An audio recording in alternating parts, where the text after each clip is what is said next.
Hello, everyone. Thank you so much for choosing to purchase this resource. My name is Rob Assise. I am an assistant track and field coach at Homewood Flossmoor High School, working specifically with long jumpers, triple jumpers, and high jumpers, and the overlap which occurs with sprinters.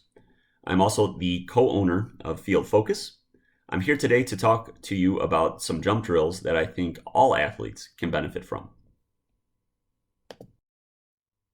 The rationale behind these drills is relatively simple. Most coaches with 10 or more years of experience tend to agree that there has been a decline in the athleticism of the athletes they coach.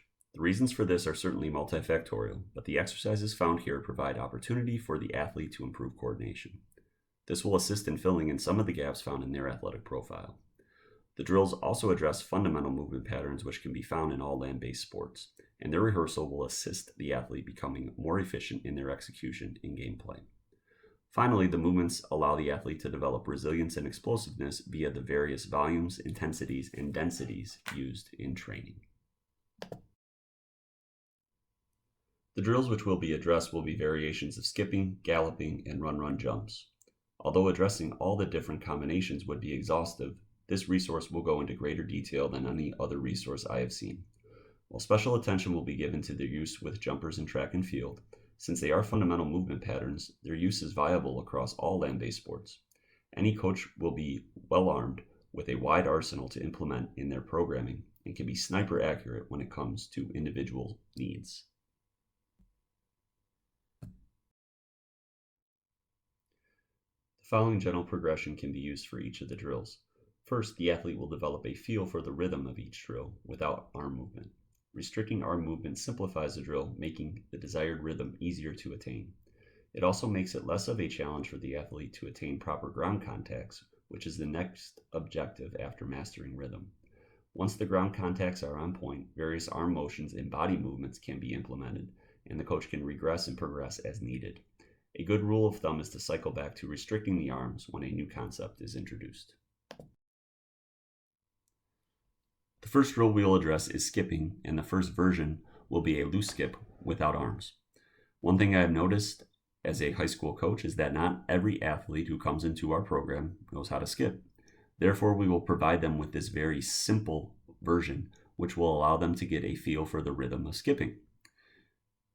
Another component that we will always be looking at is having quality posture, and this will be present in every drill that we do.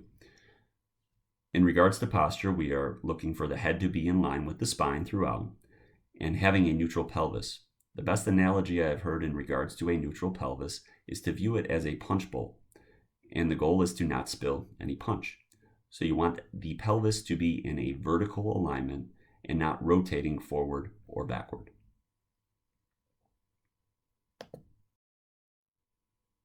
Once quality rhythm has been established without arms, the coordination demand will be increased by bringing the arms into play. During this time, we will also emphasize having quality ground contacts to the athlete. Cues that can be used during this time are a heel-toe ground contact, a rolling ground contact, a rocking chair type ground contact, or a flat ground contact.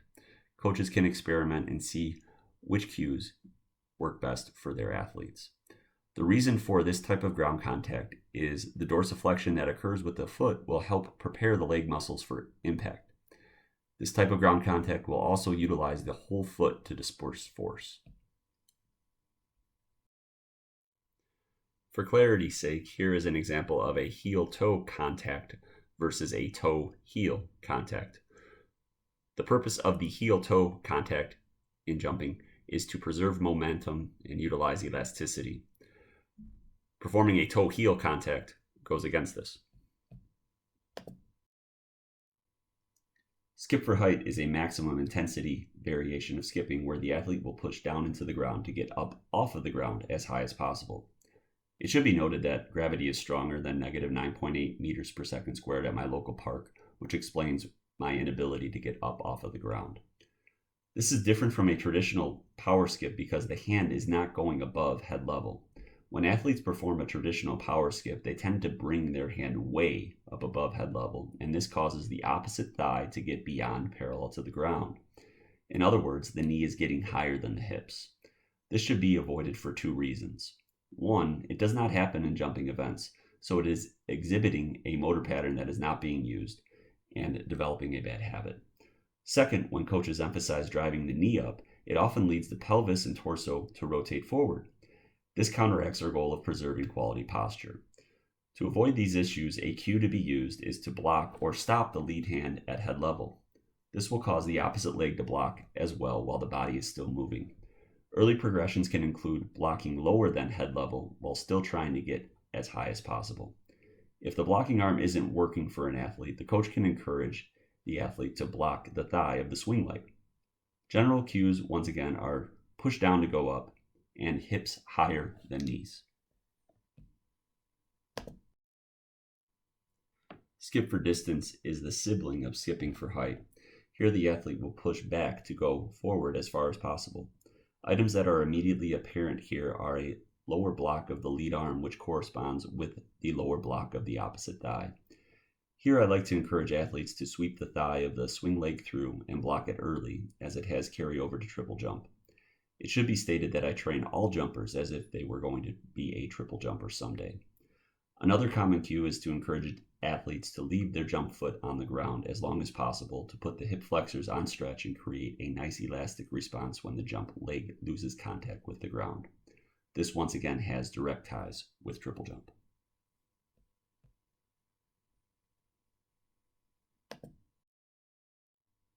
The following two examples are what I refer to as skip bleeds. In this case, this would be from height to distance. What you will notice in this example is the force vectors going into the ground go from being more vertical to horizontal in nature as the drill progresses. This can be a great option for introducing skip for distance. What I have noticed in coaching over time is that athletes really struggle with skipping for distance when they're asked to do it the first time. If you have a group of 20 athletes, you may see 47 different things. It's crazy. So what putting skip for height in front of the skip for distance allows the athlete to do is get comfortable with the rhythm of skipping and then focus in on the force vectors changing as they progress through the drill.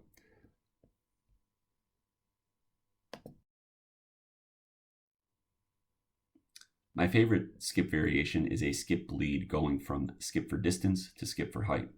Here you can see as the drill progresses a more horizontal force vector progressing to a more vertical force vector.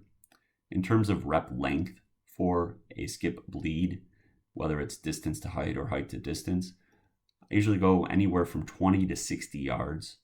And as a reminder to the athlete to change the force vectors as the drill progresses, I tend to place a cone down every 7 to 10 yards, basically whenever you want them to focus in on a change. A football field works really well. If you have access to that, you don't even have to use cones to place down markers. In regards to arm action and skipping, one item to look for is the knee of the lead leg and elbow of the lead arm to having nearly identical angles. The same should be true for the rear leg and rear arm as shown in the picture. These elbow and knee flexion and extension patterns not only show up in skipping, but in sprinting as well. As a side note, if you ever come across a coach who preaches keeping the elbow at 90 degrees during sprinting, you should sprint as fast as possible away from that coach, with your elbows flexing and extending. One item I'd like to bring up prior to addressing galloping progressions is the importance of providing athletes with opportunities where their intent is maximized.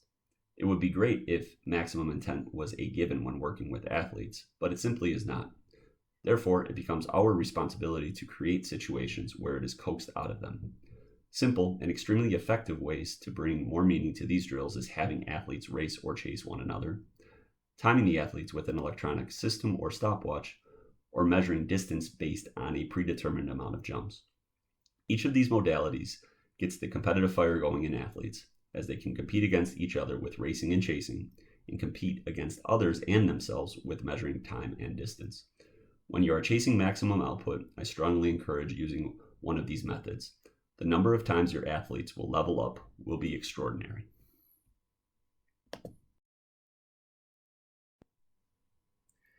Galloping is the second of the three drills and the first variation will be for rhythm without arms. Like skipping, I found many athletes to be unfamiliar with galloping in general, or at least with this variation.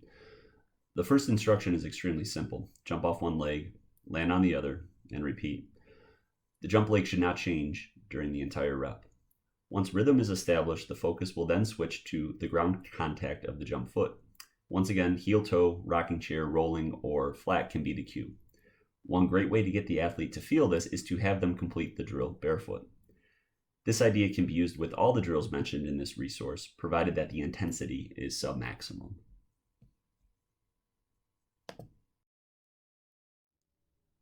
Another way to address rhythm without arms is through the use of a dowel or PVC. This variation can be utilized for all three drills that are found in this resource. The dowel or PVC can be placed across the shoulders to allow the athlete to feel spinal rotation. If the athlete is over-rotating, it can be used to minimize the amount of rotation, and if the athlete is under-rotating, it can be utilized to enhance the amount of rotation. The dowel or PVC can also be placed overhead, which will pose a challenge to the lateral chain. When this is used, it is very important for the arms to be in an extended position directly above the head.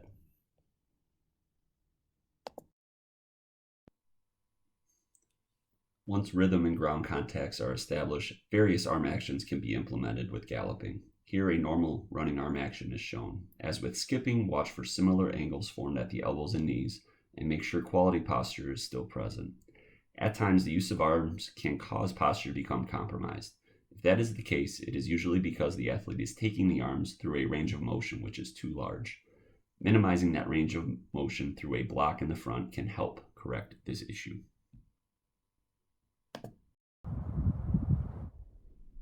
A big arm circle of the arm opposite the jump leg is used in long jump, and sometimes in the triple jump. It seems to be more popular in the women's triple jump. The cue I have had the most success with is telling athletes to do the most extreme windmill dunk in the history of ever. Another cue I've used is wipe a huge circle on the wall. Here the athlete imagines having a rag that they are wiping down, which is directly to the side of them. Again, we are looking for a big arm circle there. Once again, keep an eye on the height of the knee of the swing leg and the jump leg as they work their way through. These should stay below parallel to the ground to mimic event demands and not compromise posture of the pelvis and torso. This galloping variation is used for single arm high jumpers. It is very difficult to get the timing in sync, and truthfully, I'm not doing a great job, which is partly due to the fact that my old ass can't get off the ground like it used to. That being said, a cue I have used for single arm high jumpers I have coached, all of which happen to have been female, is to touch the sky with their lead hand. This helps them go up prior to heading towards the bar. A big problem for single arm jumpers, who tend to have more speed, is to come out of their lean away from the bar prematurely. This cue can help remedy that action. One item that makes galloping an ideal drill for jumpers is the action of the swing leg. After it goes up during the jump, it extends and comes down for landing. This straightening action is present in the long jump, triple jump, and high jump. The swing leg extension tends to be a problem in long jump, and especially triple jump. So repping this motor pattern regularly, apart from actually doing the event, is something that can help the desired action come to be when actually doing the event.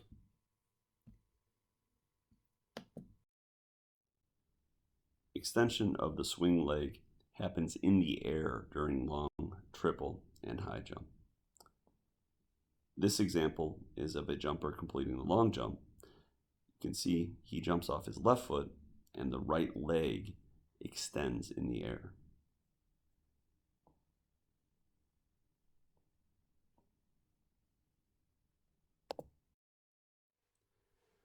Double arm galloping is a variation which can be used for triple and high jumpers who use the same arm action in their respective event. One should note the double arm action could be used in skipping as well to challenge coordination. Here 12-inch hurdles are used, spaced 9 feet apart. The range of spacing can be anywhere from 7 to 12 feet based on the objective of the gallop, height, distance, or somewhere in between. The height of the hurdle should be low enough so it does not impact athlete posture.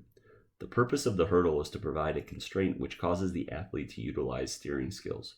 A byproduct of it is it will cause the swing leg to move through a nice low to high arc.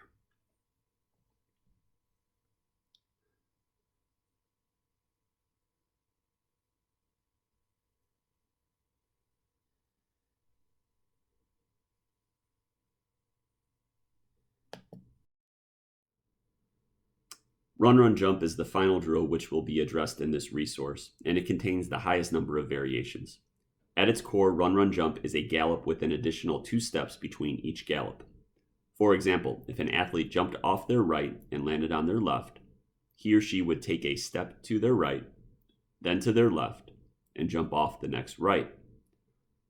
Just like galloping, the jump leg remains the same throughout the repetition. Once the rhythm is established without arms, emphasis on the takeoff foot contact can take place using a cue the coach prefers. As with skipping and galloping, I encourage introducing these drills barefoot so the athlete has a better feel for proper ground contact. This can be done throughout the progression, but one would encourage to be cautious with the intensity when barefoot, paying special attention to the surface the drill is being done upon.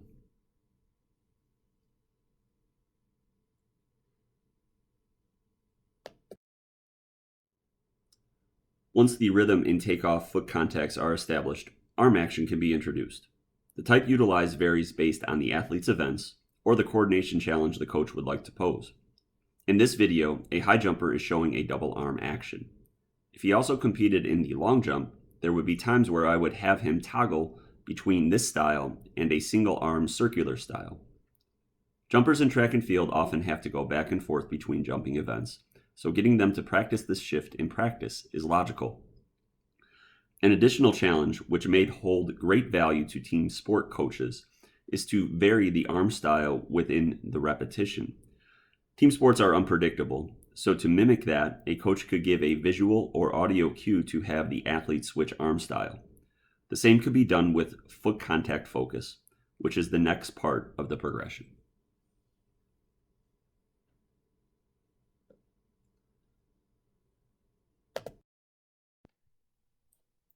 Having a penultimate step which is not coming off a jump makes run, run, jump unique when compared with the other 2 drills. To address the desired ground contact of the penultimate step, I once again encourage to take arms out of the equation at first.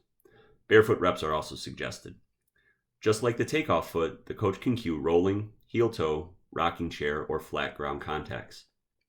These are present in the long and high jump, and some coaches utilize them in the triple jump. In addition, it may be desired for the penultimate contact to be a normal running contact. This is the other preference for triple jump coaches. For what it is worth, I usually use flat or a normal running contact for the penultimate when it comes to triple jump. Toggling the style of ground contact of the penultimate is a great way to challenge the coordination of team sport athletes and track and field jumpers who do the long triple or high triple double, as they may have to compete in each event simultaneously.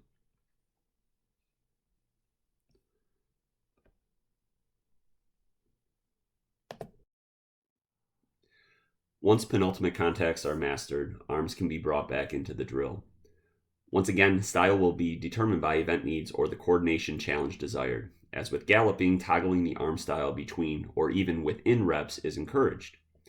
Notice within this video that the 2 slow motion cycles of the run, run, jump have different penultimate contacts. The first is more heel toe, and the second is flat.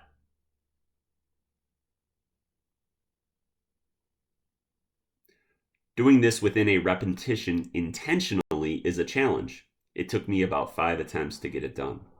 Once again, it is a wonderful way to enhance body awareness within the drill.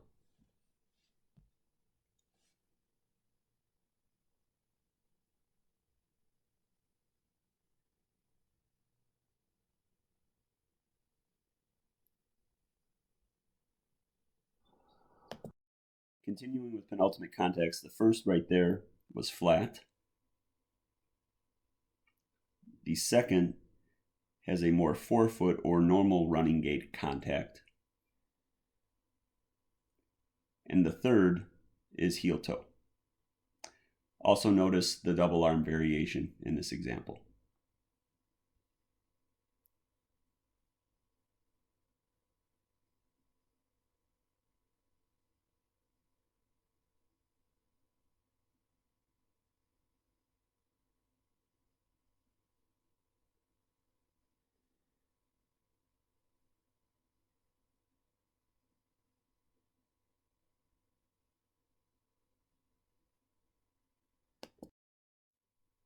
Here is a single arm version of run, run, jump, which would be found in the long or triple jump. And what we're going to look at here is when the penultimate step comes down, so again, in this case, the right foot, when that foot is at full support, the shin of that leg should be perpendicular to the ground, which I have in the image on the left. So that is the penultimate step coming down, and at full support, you can see the shin is close to perpendicular. That's a good indicator that the penultimate is an appropriate amount in front of the center of mass. You're going to cue a jumper to try to ground the penultimate under the center of mass, although that won't happen. It'll typically be anywhere from 6 inches to 12 inches in front of the center of mass. One way to determine if the penultimate is hitting too far in front of the center of mass is to listen to the contact that it makes with the ground. If it is substantially larger or a louder sound, that is an indicator that it is probably too far in front of the center of mass, and the result of that will be losing velocity, which is something we obviously want to avoid. A common cue high and long jumpers receive after grounding their penultimate step is to lower their center of mass. I think this often gets misinterpreted by athletes, and their solution to this is to flex at the hips and/or rotate the trunk forward. This is something which should be avoided as the athlete heads into the jump. The best way for the center of mass to lower is the interaction the penultimate has with the ground.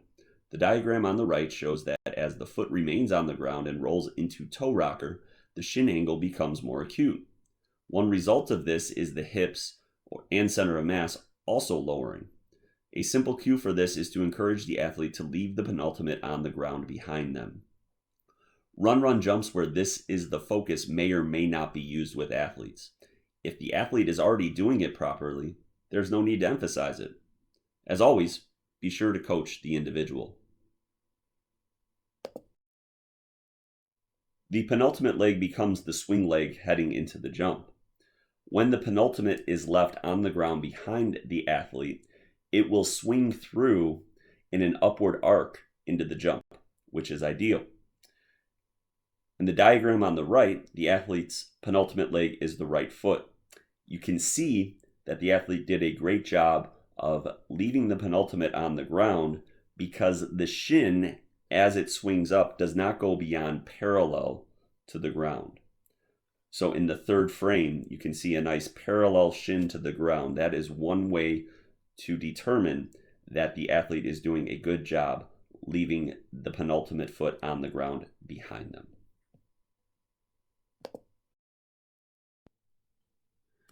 This table showcases the differences in penultimate contact, lowering of center of mass, and arm action amongst the 3 jumps. This can be used as a reference sheet to ensure the desired objectives for each jumper are met. I will often list the progression of focus I have for the different combinations of jumpers. Long triple or high only, long triple, long high, or triple high during the course of a session. Giving each group a list of the progression they are completing if everything is running as planned helps to attain desired goals. For example, an athlete who competes in the long and triple jump may toggle reps where they perform a single arm action, a rolling penultimate and lowering of center of mass, and then a double arm normal penultimate and no lowering of center of mass for the triple jump. Team sport coaches can use these different styles as a way to vary coordination demands. An excellent place for their use would be in the warm-up. One of the variations missing is the single arm sprinter action. Track sprinters and jumpers can obviously use this variation as well. A common question I would expect here is, what is a 1.5 arm action found under high jump? Most male high jumpers I have coached fall in this category.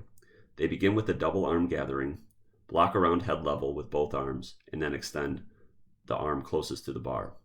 Since it incorporates methods from both the single and double arm style, we call it a 1.5 or 1.5. A jumper has to get up pretty high to work through this in a gallop or run jump. If they are unable, I just have them do the double arm style.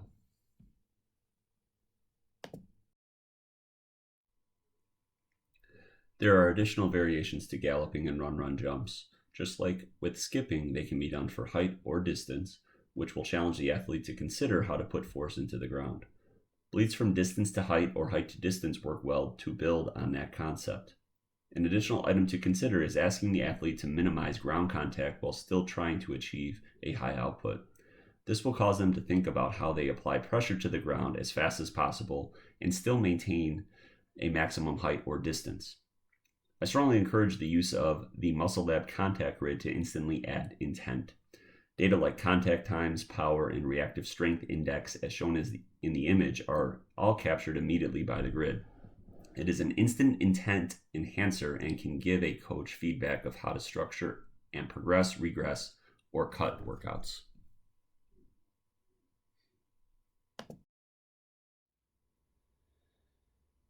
Here are two examples of the Muscle Lab contact grid in action. The athlete is performing bounding in these examples, and here is the data the grid collects.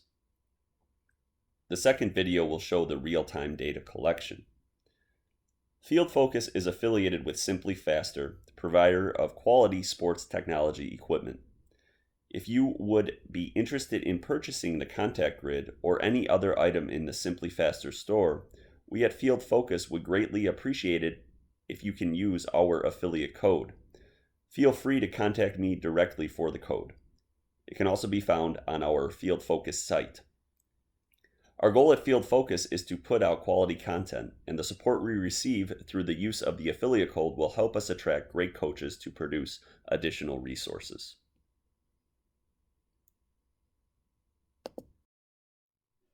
As mentioned earlier, the ability to interpret space is extremely important for jumpers and athletes in general. A way to practice this utilizing galloping and run-run jumps is to use a foul line. These can be yard lines on a football field, or the foul line or beginning of the pit on the runway. This can be especially helpful for run-run jumps. As an athlete gets close to the foul line, he or she may not have enough space to get through a full run-run jump. As they land on one leg, they may have to jump immediately off of the next contact.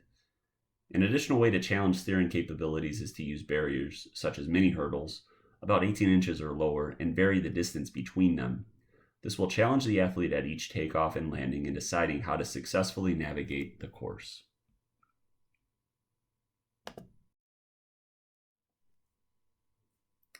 Surface variation is an item which has great potential benefits, but is often overlooked.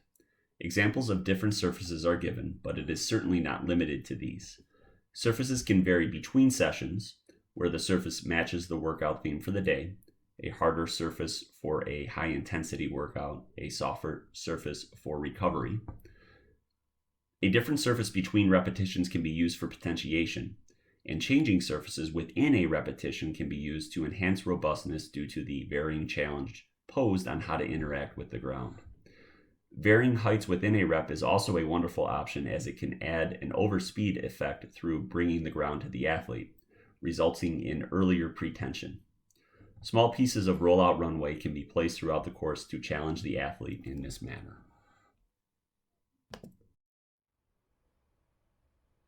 Athletes can follow a linear path while performing skipping and galloping, but do them laterally or backward. A circle, semicircle, figure eight, or serpentine path can also be used. Some examples, with hops and bounds included, are shown in the video. Utilizing the curved path is logical for high jump, but I think there is benefit for all jumpers and athletes in general. Each of these pose a different demand on the musculoskeletal system, which break up the monotony of operating in the sagittal plane. This can help lead to a more resilient athlete.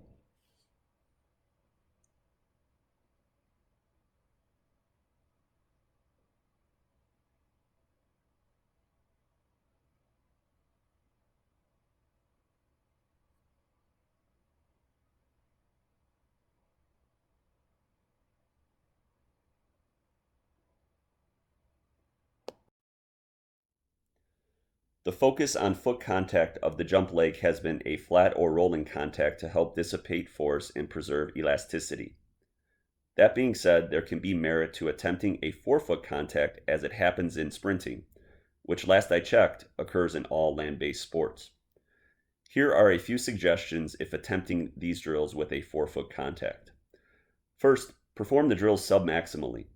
If the focus is initiating ground contact with the forefoot, you do not want the intensity to be so great that the heel slams into the ground. Barefoot is the route I would take so the athlete can get a better feel for the contact desired. It will also lower the intensity of the drill naturally. If contacts found in acceleration are desired, cue a contact on the first metatarsal. If contacts found in maximum velocity are desired, cue an initial contact on the fifth metatarsal and instruct the athlete to feel a roll to the first.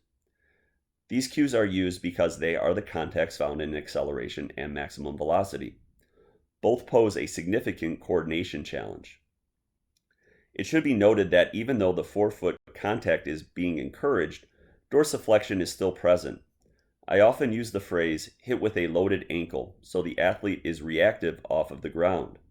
Excessive plantar flexion upon landing tends to prolong contact as the foot and ankle look for stiffness through dorsiflexion to propel forward. Overall, these are advanced variations, so proceed with caution.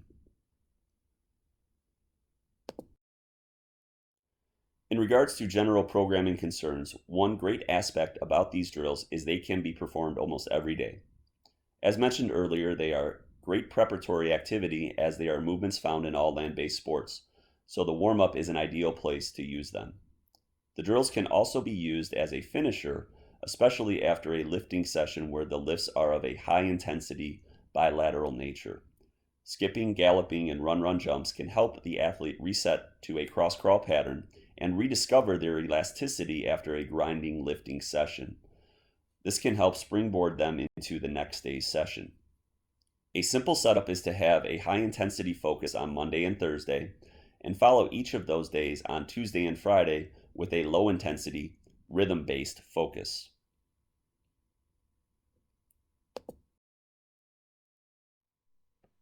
The number of people who have knowingly or unknowingly contributed to the content presented in this product is extreme.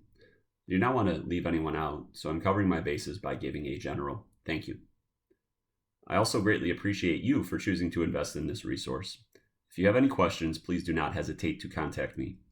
Also, if you found it to be valuable, we would greatly appreciate it if you can spread the word via mouth and social media.